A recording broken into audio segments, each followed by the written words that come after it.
Gari ya waye a Najeriya, Nijar, Kamar da kuma Chadi. Sashen Hausa na BBC ke fatan kun waye gari lafiya. To a cikin shirin za ku ji wani karamin jirgin fasinja dauke da mutum 64 ya yi taho mu gama da helikwaftan sojoji a Amurka. A Najeriya kuwa yayin da batun haɗewar jam'iyyun hamayya domin kwace mulki daga jam'iyyar APC ke ci gaba da ɗaukar ɗumi. Ƙungiyoyin farar hula na cewa abin da kamar wuya. Ai kawai dai mutane ne sun zo sun haɗu kowa da kwalaman cewa shi zai na so ya zama shugaban kasa da sauransu. Zai yi wuya a zo a zauna a yi tunanin menene abin da ya fi wa ƙasa alheri. Masana tattalin arziki a Ghana sun fara tsokaci kan yarjejeniyar da gwamnati ta yi da masu bin ƙasar bashi.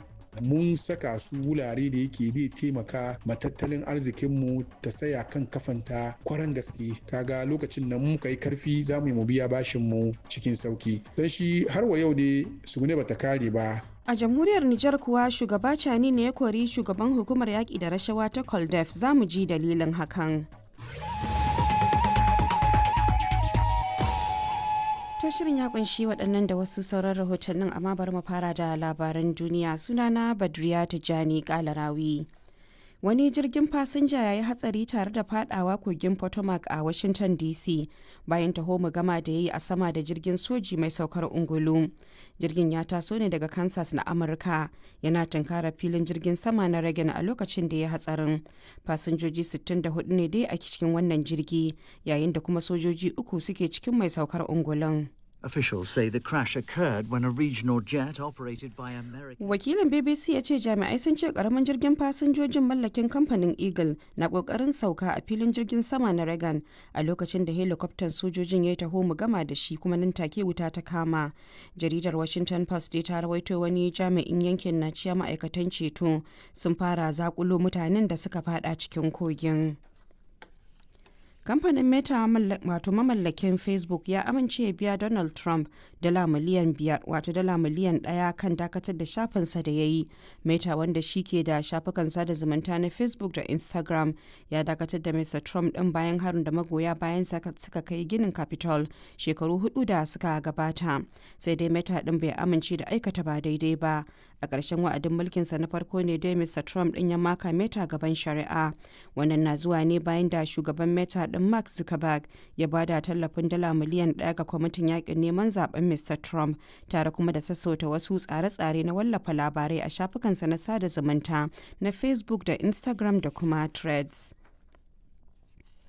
Ana sa ran hukumar agajin 'yan gudun hijirar Falasɗinawa ta Majalisar Ɗinkin Duniya za ta dakatar da aiki a Isra'ila daga yau Alhamis bayan haramta ayyukanta da Majalisar Dokokin Isra'ila ta yi. Isra'ila dai ta yi ikirarin yawancin ma'aikatan hukumar na da hannu a harin da Hamas ta kaddamar ranar 7 ga watan Oktoba kan Isra'ilar. Sai dai kuma Majalisar Ɗinkin Duniya ta ce ba za a taɓa maye gurbin yawancin ayyukan da hukumar ke yi ba, musamman a Gaza, kuma haramta ayyukanta baki ɗaya zai shafi dubun dubatar waɗanda suke tsananin buƙatar taimako. Tun dai bayan barkewar yaƙi tsakanin Isra'ila da Hamas, ƙungiyoyin agaji ke fuskantar matsalar gudanar da ayyukansu, inda a wasu lokutan sojojin Isra'ila ke kai musu hari da gangan, amma Isra'ilar tana musanta hakan. To labaran na zuwa muku ne daga nan sashen Hausa na BBC. Ma'aikatar lafiya a Falasɗinu ta ce hari ta sama da Isra'ila ta kai yamma da gabar kogin Jordan da ta mamaye ya hallaka akalla Falasɗinawa 10. An kai harin ne a yankin Tumbas da kuma Samaria da ke arewacin kogin na Jordan. In recent days and weeks, the Israeli military has been intensifying some of its... Wakilin BBC ya ce a 'yan kwanakin nan da makonnin da suka gabata, Isra'ila ta zafafa kai hare-hare na soji a arewacin yamma da gabar kogin na Jordan, musamman ma dai a Jenin, inda hukumomin Falasɗinu suka gwabza fada da Hamas da kuma mayakan jihadi. Hotunan bidiyo da ake kyautata zaton a garin Tamun ne ya nuna yadda mutane suka cika makil gaban wasu gine-gine wanda suka lalace domin zakulo waɗanda suka tsira da ransu. Shugaban jamhuriyar demokuraɗiyyar Congo ya sha alwashin mai da ƙarfin ikon gwamnatinsa a gabashin ƙasar, inda 'yan tawayen M23 da Rwanda ke marawa baya suka karɓe ikon birnin Goma. A jawabin da yi wa 'yan ƙasa, Felix Tshisekedi ya ce zai ƙaddamar da gagarumin hari kan abin da ya kira 'yan ta'adda, ya kuma ce ƙasashen waje sun gagara taka musu birki. There have been phone calls from Washington, UN statements condemning the capture. Sai dai wakilin BBC ya ce an yi ta musaya wayar tarho daga Amurka da kuma Majalisar Ɗinkin Duniya kan Allah wadai da karbe ikon birnin na Goma da kiraye-kirayen kasashen waje wato da kiraye-kirayen 'yan tawayen su janye, amma kuma da alama M23 da ruwan da ke marawa baya ta yi biris da hakan. Rahotanni na cewa 'yan tawayen na M23 na ci gaba da danna bangaren kudancin Congo tare kuma da karbe yankuna da dama. To ƙarshen labaran duniyar kenan.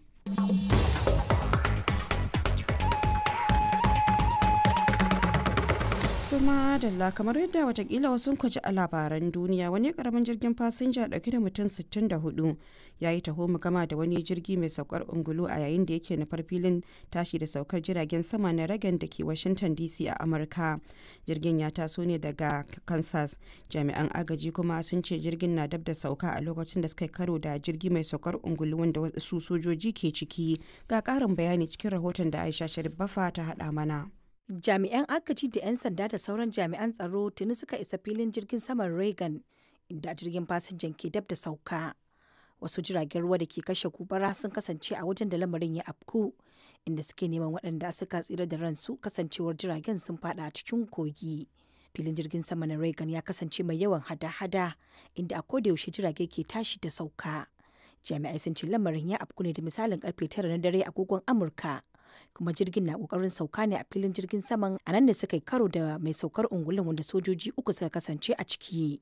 Wani da ke zaune a kusa da inda lamarin ya afku ya bayyana cewa I was driving home on 395 and then I got a text from my mom saying ya ce ina cikin tuka mota sai kawai daga sakon waya mahaifiyata ta aiko mini, tana ce mini na duba shafi na X wato Twitter daga abin da ke faruwa.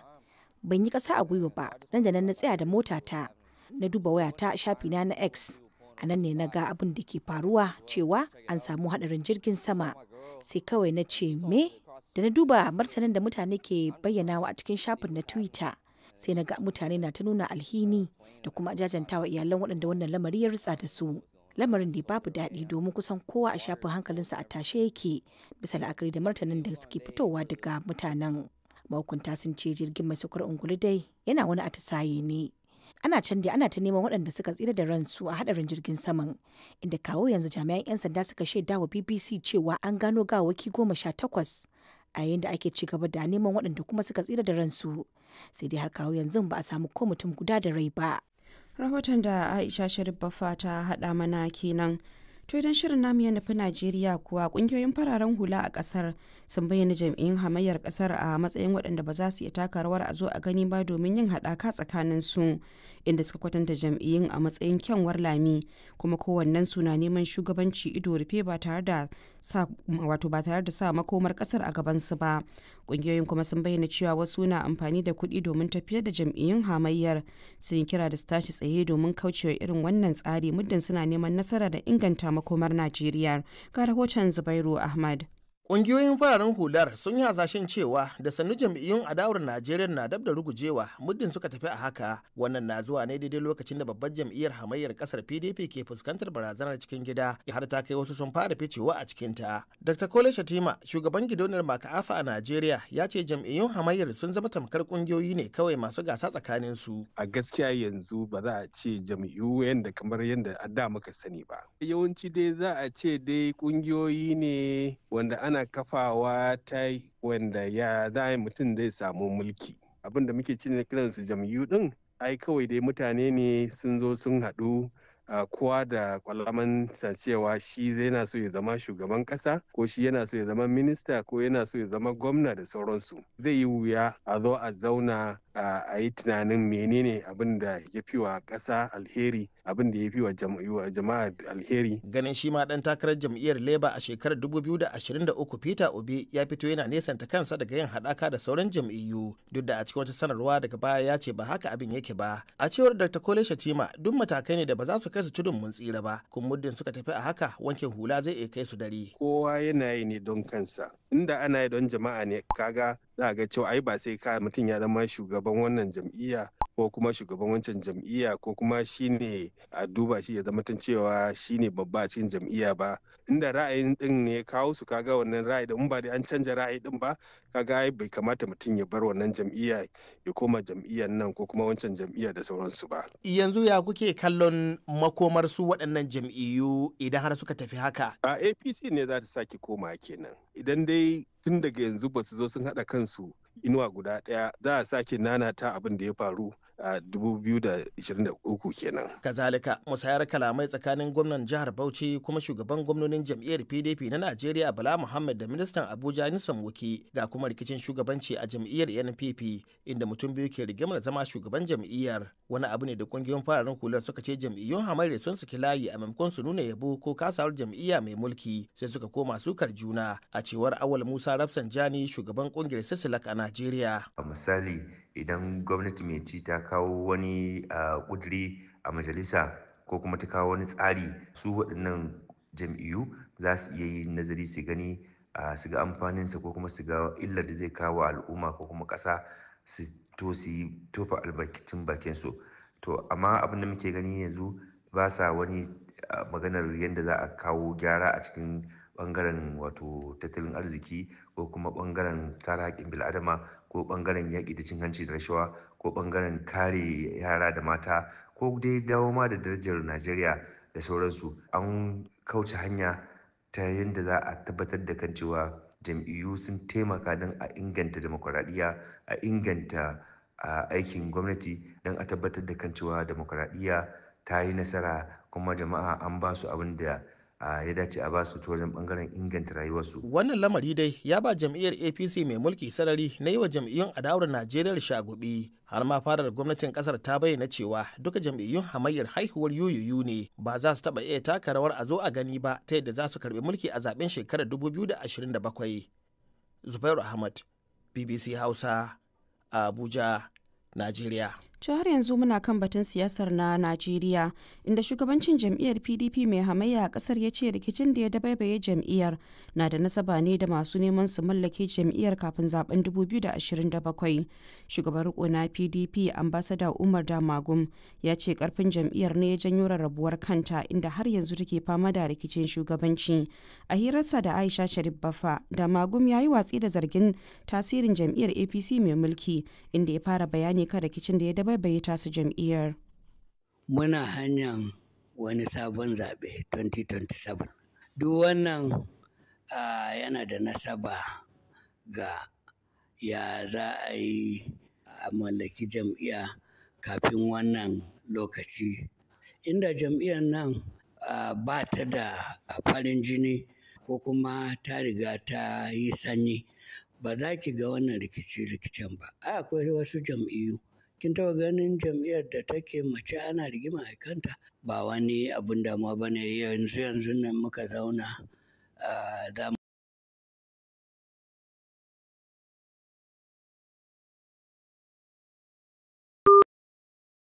za mu fahimci juna mu ɗinke. An daɗe ana zaman kuma har yanzu an kasa ɗinkewa. Ni dai a sani na duka wannan al'amari da kike gani ba wani abu bane da zai ba da tsoro. Batun sakataren jam'iyya da har yanzu ake ta kikikaka a kai, shin wane ne sakatare a cikin waɗannan masu ikirarin kowa ce shine sakataren wannan jam'iyya? Wannan abu yana gaban shari'a. Ba zan so na yi dogon sharhi a kai ba. Yallaɓai, akwai zargin da ake na cewa shugabannin jam'iyyar ku suna goyon bayan wani bangare da ke neman wannan sakataren jam'iyya. Ni a kulliyomin in ana cikin wannan al'amari ina tsayawa a matsayin shugaba, za mu yi aiki da duriyar da doka ta zo. Duk da wannan hali da jam'iyyar taku take ciki kuma kana cewa ana ta kokarin ɗinke baraka kuma kuna zaman lafiya, akwai fahimtar juna, to kuma me ya kawo za ka manya-manyan jika-jika a jam'iyyar suna fita suna barinta? To ai baki mentionin bakin ce ana fita, to ban san su waye suka fita ba. Bafarawa ya fita kuma akwai waɗanda ake raɗe-raɗin nan gaba ma za su fita. Bafarawa lokacin da ya fita ya faɗa ya ce jam'iyyar PDP ba ta masa laifi ba. Ya fita saboda akwai abun da yake so ya assasa wanda ya sha bamban da abun da yanzu yake yi. Kuma da ake mata za mu fito da ƙarfi kuma mu fuskanci wani gwamnati don ba ta da wani ba ta shirya ba ta zo, kuma ba ta da wani plan na taimakon al'umma, sannan kowa yana ji a jikinsa. Shugaban riko na jam'iyyar hamayya ta PDP a Najeriya wato ambasada Umar Damagum kenan. To da haka agogo ya kawo mu karfe 7 ne saura kwata a Najeriya da Nijar. Wannan shiri yana zuwa muku ne kai tsaye daga nan sashen Hausa na BBC, za ku iya sauraron mu ta intanet a bbchausa.com. To a gaba a cikin shirin za ku ji yadda za a dawo da wasannin tseren motoci na Formula 1 a nahiyar Afirka.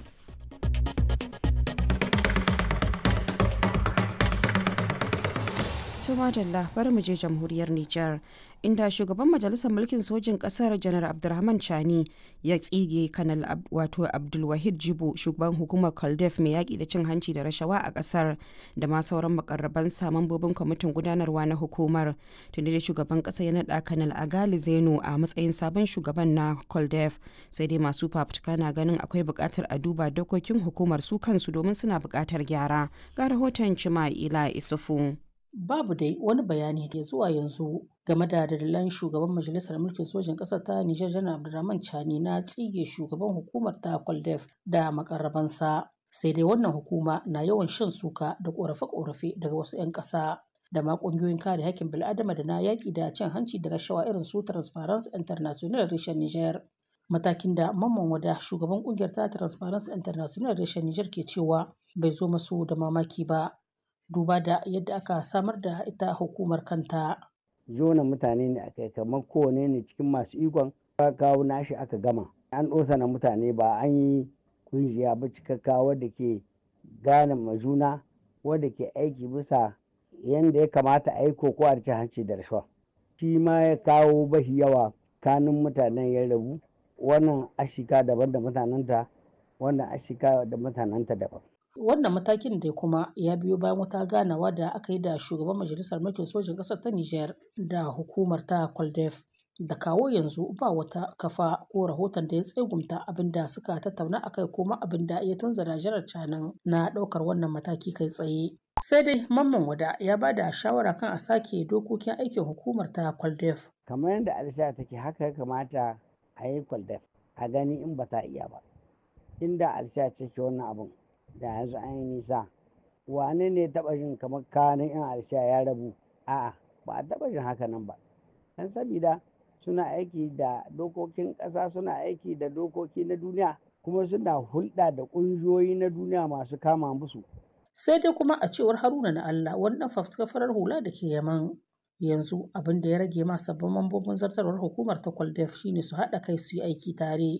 Ya kamata a ce su gane mai juna aikin da an ka ba su amana ƙasa ce, su san da 'yan ƙasa suna jira su gani a ƙasa. Kenan waɗanda an ka ba yanzu sabon matsayi cikin wannan biro ke sun san me yasa an ka hidda waɗancan, wane mataki ne yanzu kuma an ka ɗauka an ka kawo sabin. Kenan ya kamata a ce suna da abin da yasa an ka hidda waɗancan. In shi ne da baibiya, kenan da baibiya an walwale ta. Kenan sai su gama kai, su yi ƙarhi, ba gamin kai irin na cuta ba, kamar gamin kai a yi aiki tsakani da Allah. Manazarta al'amuran yau da kullum na tunanin cewa akwai alamar shekarar 2025 ta buɗe hanya ga korar duka wani da ake ganin baya gudanar da aiki kamar yadda shugaban majalisar mulkin sojan ya bukata, bayan mai ba shugaban shawara kan harkokin man fetur da wasu manyan daraktoci da gwamnonin jihohi. Hukumar Koldef a sahun gaba shugabanta sun shigo cikin lissafin da manazartan suka ce ba zai tsaya nan ba. Gaida Cima'ila Isufu da wannan rahoto kan batun na jamhuriyar Nijar, ga wannan sanarwar. Ra'ayi riga kowa da irin tasa.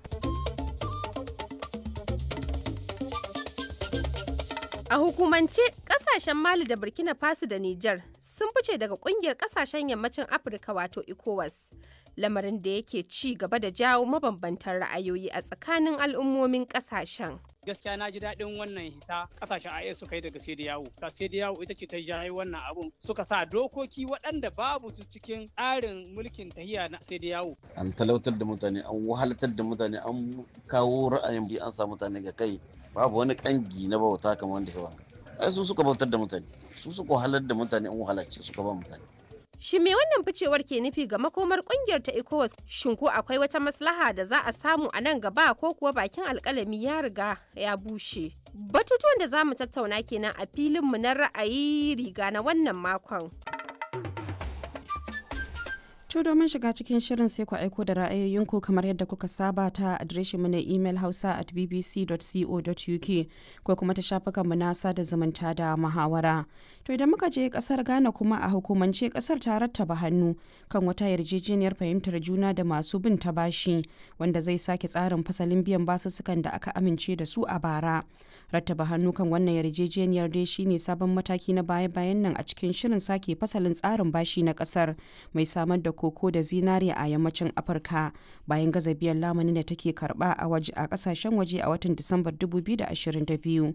Wakilinmu na Ghana Muhammad Fahad Adam ya tattauna da Malam Shu'aibu Abubakar masanin tattalin arziki a kasar ta Ghana.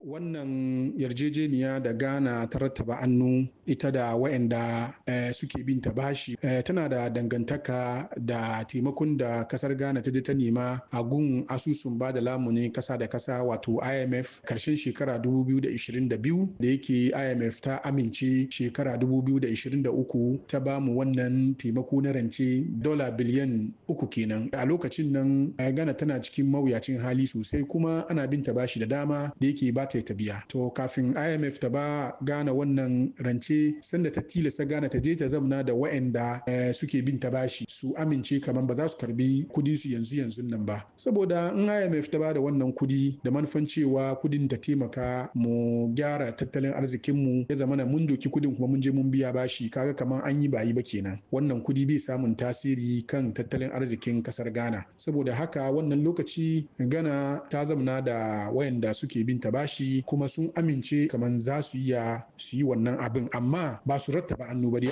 Abinda yau aka sign wato kudi dalar Amurka biliyan 2.8 shine wasu kudaden da ya kamata da muna biya yau da kullum amma an muna afuwa wai mu dakanta har dai kafin mu gama programin IMF wato sabon shekara. To Malam Shu'aib mecece manufar wannan yarjejeniya wani tasiri da za ta yi tunda wani zai ga kamar hutun jaki da kaya ne. Kafin wannan lokacin nan waɗanga kudi da ya kamata da muna biya ba mu biyan nan mun saka su wurare da yake zai taimaka ma tattalin arzikinmu ta saya kan kafanta kwaran gaske kaga lokacin nan muka yi karfi za mu yi mu biya bashin mu cikin sauki don shi har wa yau dai sugune bata kare ba amma akwai dan hutu kadan wurin biyan bashi bayan mun gama program IMF kamar kana na gabatar sabon shekara damu kuma mu fara biyan bashin mu.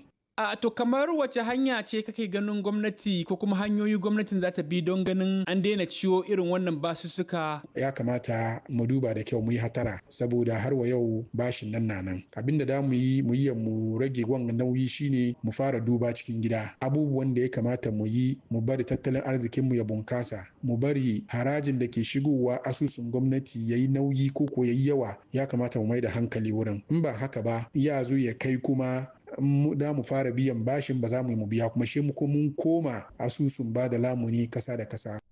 Malam Shu'aib Abubakar kenan masanin tattalin arziki a kasar Ghana. To fiye da shekaru 30 da suka wuce rabon da aji kugin injinan motocin tsere na Formula 1 a nahiyar Afirka. Amma a yanzu ana shirin komar da gasar Formula 1 din a nahiyar ta Afirka a shekara ta 2027. Kuma kasashe biyu wato Afirka ta Kudu da kuma Rwanda suna takara domin samun wannan damar. Ga Ibrahim Yusuf Muhammad da fassarar rahoton da Kelvin Kimafi ya haɗa mana. Cike da manyan tsaunuka, Kigali babban birnin Rwanda ka iya zama wurin da za a iya tseren motoci na Formula 1 a nahiyar Afirka. Kasar na fatan kasancewa inda manyan direbobin tseren za su fafata, bisa la'akari da irin damar da Rwanda za ta basu.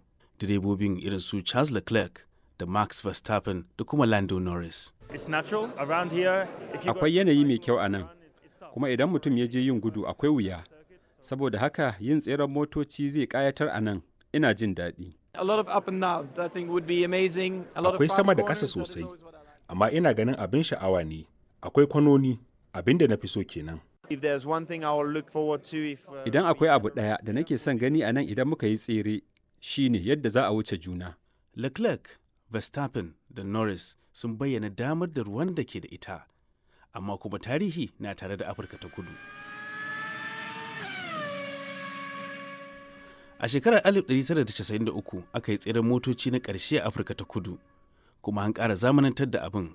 Ministan wasanni Gaten McKenzie ya kafa kwamiti da zai nemi a basu damar shirya tseren Formula 1. Ku tuna akwai lokacin da aka kawo gasar cin kofin ƙwallon kafa ta duniya a nan. Mutane da dama sun ce barnar kuɗi aka yi. Gasar Formula 1 ba ta rana guda ba ce, ana ɗaukar kwanaki 5, saboda haka za a samar da aikin yi, akwai kuma riba a ɓangaren tattalin arziki.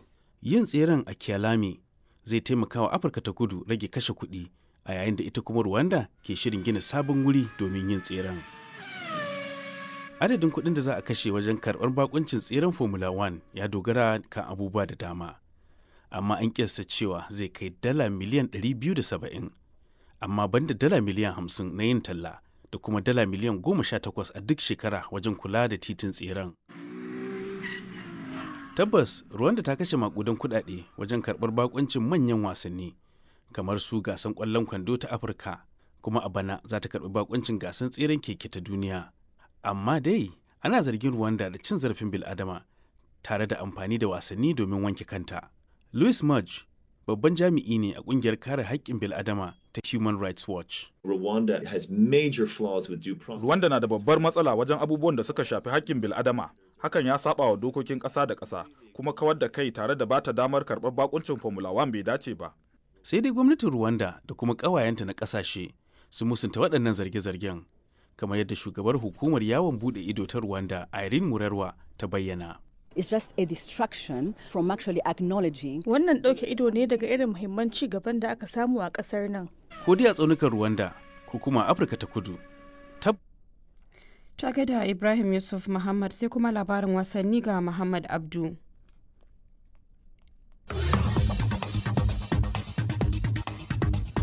Wasa 18 za a buga idan an jima a gasar zakarun turai, amma ta Europa League karawar karshe a cikin rukuni.